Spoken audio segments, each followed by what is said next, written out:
अच्छा, अभी जो मैं आपको टॉपिक बताने लगा हूं, ये बहुत सारे ऐसे टीचर्स हैं, बहुत सारे ऐसे लोग हैं जिन्होंने अपनी एजुकेशन कंप्लीट कर ली है, केमिस्ट्री पढ़ ली है, लेकिन भाई उनको ये कॉन्सेप्ट नहीं आया कि shells, sub shell and orbitals क्या होते हैं। सब क्या देखना पड़ रहा है, अच्छा है मैं अंधा हूं। ऑर्बिट या ऑर्बिटल्स क्या होते हैं, तो आज मैं आपको ये क्लियर करूंगा कि शेल्स क्या है, सब शेल क्या है एंड ऑर्बिटल्स क्या होते हैं, और एक आपके माइंड में एक ऐसा रोड मैप बना दूंगा कि आपको ऐसा लगेगा कि हम रोड के ऊपर चल रहे हैं और चलते चलते हमारे माइंड में जो है वो शेल और सब शेल का कॉन्सेप्ट आ गया। सर आपने हमारे लिए इतना आसान कर दिया है, मैं बुक से समझाऊंगा लेकिन जो एग्जाम्पल दूंगा वो बुक से हट के दूंगा। अब बुक से हट के एग्जाम्पल दूंगा, आपको खुद ही आइडिया हो जाएगा कि सर ये इतना आसान था, आज तक हमें शेल और सब शेल का कॉन्सेप्ट नहीं आया। ये पिछली वीडियो मैंने बनाई थी स्ट्रक्चर ऑफ एटम के ऊपर, उसमें मैंने थोड़ा सा जिक्र किया था शेल्स और सब शेल के हवाले से, इसी चैनल के ऊपर मौजूद है एटॉमिक स्ट्रक्चर के नाम से। अभी मैं डिटेल से बताने लगा हूं कि what are shells, sub shell and orbital. Time waste किए बगैर हम एक सबसे पहले डिस्कस करते हैं उसका एक स्ट्रक्चर, उसके बाद हमें आइडिया होगा कि एटम का जो है वो स्ट्रक्चर किस तरह होता है और हम किस तरह शेल्स और सब शेल के बारे में डिस्कस कर सकते हैं। ये है जी हमारे पास एक एटम का स्ट्रक्चर जिसके सेंटर में है जी न्यूक्लियस। अब सेंटर में है न्यूक्लियस, अब होता क्या है कि यहां पर इलेक्ट्रॉन्स मौजूद होते हैं, दीज आर कॉल्ड शेल्स। मैं नॉर्मली नहीं बताऊंगा कि भाई ये वाले शेल्स होते हैं, ये सब शेल हो गए, नहीं, मैं बड़ी डिटेल के साथ आपको बताने लगा हूं कि शेल और सब शेल किसको कहते हैं। सबसे बात शुरू कहां से करते हैं, जैसे मैंने कहा कि एग्जांपल दूंगा, आपको समझ आ जाएगी कि सर इतनी मजे की एग्जांपल, हमें तो आज तक नहीं पता था कि शेल सब शेल को डेली लाइफ में भी किया जा सकता है। जो समझते हैं कि केमिस्ट्री मुश्किल है, भाई उनके लिए ये मुश्किल नहीं है, मैं उसको और ज्यादा आसान बना दूंगा।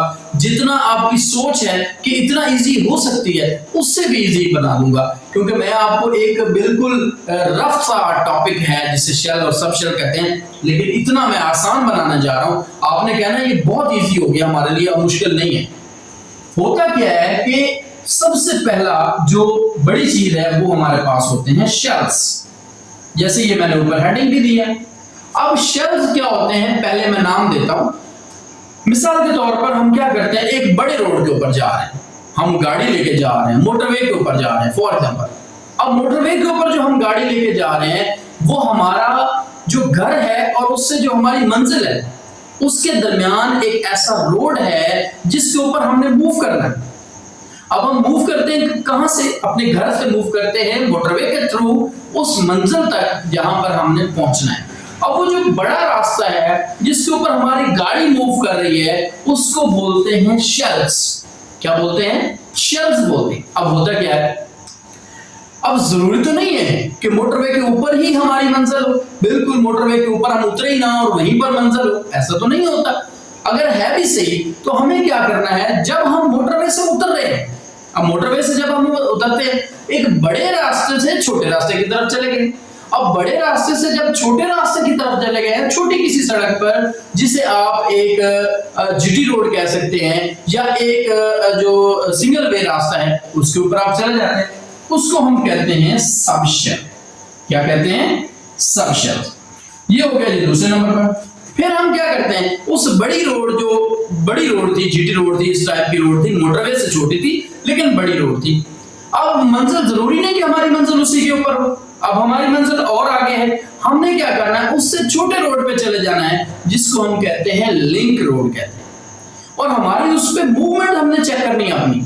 इसमें हम ऑर्बिटल के अंदर इलेक्ट्रॉन की मूवमेंट भी चेक करेंगे, ऑर्बिटल्स के अंदर क्या करेंगे, इलेक्ट्रॉन की मूवमेंट चेक करेंगे। ये हो गया मोटरवे, ये उससे लिंक रोड जीटी रोड हो गया, और ये वो है जहां पर हमारी गाड़ी ने गली के अंदर जाना है, जहां पर मूव करना है, तो ये हमारा हो गया ऑर्बिटल। अब थोड़ा सा समझते हैं कि शेल, सब शेल और ऑर्बिटल्स के नाम किस तरह दिए थे साइंटिस्ट ने और किस तरह डिस्कवर होते हैं। सबसे पहले याद रख ले, शेल्स में होता है के शेल, पहला शेल होता है, दूसरा शेल जो है वो एल शेल है, तीसरा एम शेल है और चौथा जो होता है वो एन शेल होता है। ये याद रखिएगा, पहला के शेल है, L shell, M shell, N shell. मैं अब डायग्राम से आपको जरा बताने लगा हूं। यहां पे देखिए, जो पहला शेल है इसको हम कहते हैं के शेल, दूसरा शेल जो है उसे आप एल शेल कहते हैं, तीसरा जो होता है उसे आप एम शेल कहते हैं, और एक और अगर बना लेंगे तो वो हमारे पास कौन सा हो जाएगा, एन शेल हो जाएगा। अब चार होते हैं मेन शेल, वो जो मैंने मोटरवे बताए थे, अगर आपको याद है, चारों हमारे पास क्या होते हैं, शेल्स होते हैं। अब क्या है जी, सब शेल। हर शेल के अंदर मजीद डिवाइड होते हैं, लेकिन सबसे पहला जो शेल है जिसे के शेल कहते हैं, इसके अंदर सिर्फ एक सब शेल होता है और वो होता है एस। लेकिन एल के अंदर दो तरह के सब शेल होते हैं, एक होता है एस और दूसरा होता है पी। मतलब पहला जो ये शेल था के शेल, इसमें सिर्फ और सिर्फ क्या थे, एक सब शेल था जिसका नेम था एस। दूसरी तरफ है एल शेल। अब एल शेल के अंदर दो तरह के होते हैं, एक आपके पास एस होता है और दूसरा क्या होता है, पी सब शेल होता है। एस और पी, आगे हम इनकी फिर मूवमेंट्स भी देखते हैं ऑर्बिटल्स के अंदर। तीसरे नंबर पर है एम शेल। एम शेल के अंदर हमारे पास जो है वो तीन तरह के होते हैं, एक होता है एस, पी और डी। तीन तरह के सब शेल होते हैं। एक मेन शेल, ये जो एम शेल होता है, जैसे जैसे न्यूक्लियस से दूर जाते जाते हैं एनर्जी भी उसकी जो है वो लो होती जाती है, और उसके साथ साथ उसकी एनर्जी जैसे जैसे हम न्यूक्लियस से बाहर जाते जाते हैं उसकी एनर्जी भी हाई होती जाती है। जितना इलेक्ट्रॉन न्यूक्लियस के करीब होगा, न्यूक्लियस के नियर होगा, उतनी जो एनर्जी है वो लो होगी।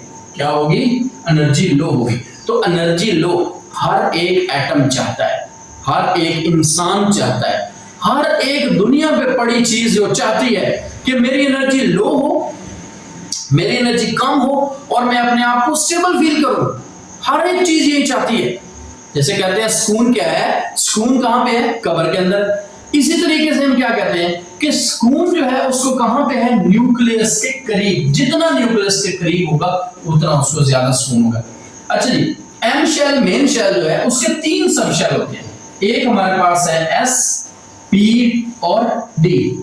चौथे नंबर पर जो मेन शेल है इसमें होते हैं जी आपके पास चार सब शेल होते हैं। कितने सब शेल होते हैं, चार सब शेल होते हैं।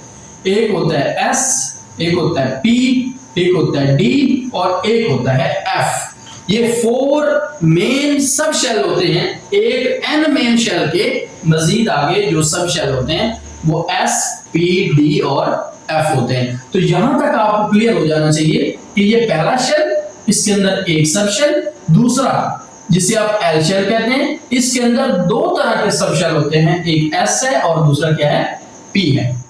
तीसरा शेल जिसे मेन शेल कहते हैं, इसका नाम होता है एम शेल और इसके अंदर तीन तरह के सब शेल होते हैं, एक होता है एस, दूसरा होता है पी और तीसरा क्या होता है, डी। अब इसके बाद जो चौथा शेल आएगा उसका नाम है एन शेल और एन शेल के अंदर आगे मजीद चार सब शेल होते हैं। अब वो चार सब शेल क्या होते हैं, एस, पी, डी। यहां तक तो पहले हो गया था, अब इसमें एक और भी एंटर हो जाएगा जिसे आप एफ सब शेल कहते हैं। अब इनके अंदर ऑर्बिटल्स क्या होते हैं, ऑर्बिटल्स होते हैं these are the movement of electrons. Electrons की मूवमेंट कैसे होती है, तो हमें आइडिया है कि यहाँ पर एस के अंदर जो है वो क्या होती है, सर्कुलर मूवमेंट होती है। कौन सी मूवमेंट होती है, सर्कुलर, गोल घूमता है, बेसिकली इस फॉर्म में घूमता है पहले शेल के अंदर। लेकिन अगर हम दूसरे के अंदर पी की बात करें, क्योंकि एस के अंदर यहां भी सर्कुलर होगा, पी जो है वो थ्री टाइप की मूवमेंट होती है। कितने टाइप की मूवमेंट होती है, तीन टाइप की मूवमेंट होती है। एक को कहते हैं जी पी एक्स, दूसरी मूवमेंट है पी वाई और तीसरी मूवमेंट क्या होती है, पी जी। अभी इससे ज्यादा मैं डिटेल में नहीं जाता क्योंकि एक्स वाई जी फिर इनकी कुछ डायग्राम भी होती हैं कि ये एक्स एक्सिस पर ये पी एक्स है, पी वाई जो होता है ये वाई एक्सिस के ऊपर होता है और जो पी जी होता है वो जी एक्सिस पे होता है। आपको पता है ये एक्स एक्सिस है, ये वाला वाई एक्सिस है और ये तीसरे नंबर पर क्या होता है, ये जी एक्सिस होता है। तो पी की जो मूवमेंट होती है वो तीन तरह की होती है। चौथे नंबर पर है डी, और डी के अंदर 5 टाइप की मूवमेंट होती है। 5 टाइप की मूवमेंट क्या होती है कि 5 टाइप की इलेक्ट्रॉन मूव करते हैं। वो dx है, dx स्क्वायर है, dy स्क्वायर है, इस तरह की 5 तरह की मूवमेंट है जो कि कॉम्प्लेक्स होता है डी। फिर उसके बाद एफ है जो मोर कॉम्प्लेक्स है। इसके अंदर जो है वो 7 टाइप की मूवमेंट होती है। तो इस पे भी हम आगे डिटेल से बात करेंगे। तो ये हमारे पास टॉपिक है शेल, सबशेल एंड ऑर्बिटल्स। ये क्या होते हैं? तो एटम के यहां पे मैं स्ट्रक्चर से बात करूं तो वही पहला शेल, इसके अंदर फिलिंग ऑफ इलेक्ट्रॉन 2 होती है। अब इसमें फिलिंग भी थोड़ी सी बता देता हूं कि हमारे पास क्या होता है। इसका एक फार्मूला होता है 2n स्क्वायर। फार्मूला क्या होता है ये याद रखिएगा, नोटबुक के ऊपर लिख भी ले। फिलिंग ऑफ इलेक्ट्रॉन का फार्मूला होता है 2n स्क्वायर। अब 2n स्क्वायर क्या होता है कि वो आपने जो भी शेल लेना है वो नंबर ऑफ, यहां पे जो n होता है these are the number of shells. इसको क्या कहते हैं? Number of shell. अब ये number of shell, for example मैंने पहले शेल में देखना है तो मुझे 1 यहां पर पुट करना है, उसका स्क्वायर लेना है और मल्टीप्लाई करना है 2 के साथ। तो मेरे पास फिलिंग ऑफ इलेक्ट्रॉन 2 हो जाए। पहले शेल में कितने इलेक्ट्रॉन फिल होते हैं? फर्स्ट शेल जो होता है n = 1, फिलिंग ऑफ इलेक्ट्रॉन 2 और n = 2। यहां पे मैं क्या करूंगा, दूसरे के अंदर मेरे पास फिलिंग ऑफ इलेक्ट्रॉन जो होते हैं 8 होते हैं, 18 तीसरे के अंदर आ जाएंगे और फिर 32 शेल्स चौथे शेल के अंदर मेरे पास कितने होंगे? वो जो 32 हो जाएंगे। तीसरा है जी n = 3 और n = 4। तो अब होता क्यों है? क्योंकि यहाँ पे इस फार्मूले में अगर इन करें तो यहाँ पर 1 पुट करें तो मेरे पास आता है 2 × 1 स्क्वायर, आंसर आएगा 2। अब मैं दूसरी तरफ क्या करता हूँ, इसी के अंदर सेकंड 2 नंबर ऐड कर देता हूँ तो मेरे पास क्या हो जाएगा 2 मल्टीप्लाइड में इस n की जगह पे वैल्यू क्या रखूंगा 2 स्क्वायर रखूंगा। 2 का स्क्वायर हो गया 4 और 2 के साथ मल्टीप्लाई करेगा तो 8। इस तरह करके मेरे पास ये पहला आ जाएगा, फिर सेकंड आएगा, फिर थर्ड आएगा और फिर फोर्थ नंबर आएगा। तो इस तरह मैं इलेक्ट्रॉन की फिलिंग भी कर सकता हूँ इन शेल्स के अंदर, सब शेल्स के अंदर।